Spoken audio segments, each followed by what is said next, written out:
I kind of the secret is that we have a rotating cast, and there's, you're always having somebody new come in there, and it's always funny when you get some auto mechanic or somebody who's never been on stage, and you talk them into learning a part and getting on stage down here, and I've seen lives change, just by the confidence they gain from having mastered the fear, to get on stage and perform. The best show we ever did was June the 8th, 1974. That was the night that the tornado went down 36th Street, out by ORU. We had a full house schedule that night. 32 people showed up. 39 people showed up. And the cast showed up.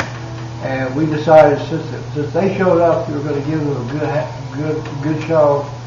And that 39 people sounded like 139 people. And they got into it. They responded. They would come down during the intermissions and call home, make sure everything was fine. But that was by far the best show we had. We never lost our lights, power, phone, or anything. They're not used to audience participation sometimes, and so they don't really know quite what to do when we're encouraging them to get involved in the show, to boo the villain, to cheer for the hero. Sometimes it takes a little bit to get them into that. And it's always fun, but it's especially rewarding on children's shows when you get a little kid down here that's never seen anything but television, and all of a sudden you see some little kid that's no bigger than he is come out dressed like a rabbit or a lion or a tiger with all the makeup and the costumes on, and their eyes get just about this big around. And it's really something to see kids involved in a show like that. The two directors that were the best were, of course, Mr. Dickinson and Carl Jansen. Both of those. Mr. Dickinson was a very stickler on melodrama. Boy, you had to do it a certain way. And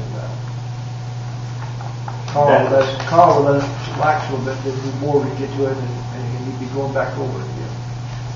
We've had groups come down here where they're kids underprivileged from various organizations. And, they've told us, the supervisor would call back, or we've seen them, weeks afterwards, and they said that for some of those kids, they were not even familiar with stories like Beauty and the Beast. They never even heard the story. Or they sit and they're just spellbound when they watch Rumpelstiltskin or The Princess and the Pea or some of the shows that we've done down here. And the eyes are just like that. They're just absolutely fixed. And they may seem real quiet, but she said that those kids will talk about it for weeks afterwards, about the experience. And I'm like, boy, that reminds you of what you do this for. So,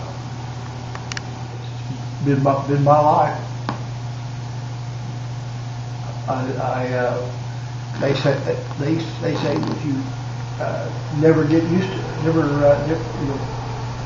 get married at times. Well, I'm married to the theater, and I've done it since I was 12 years old.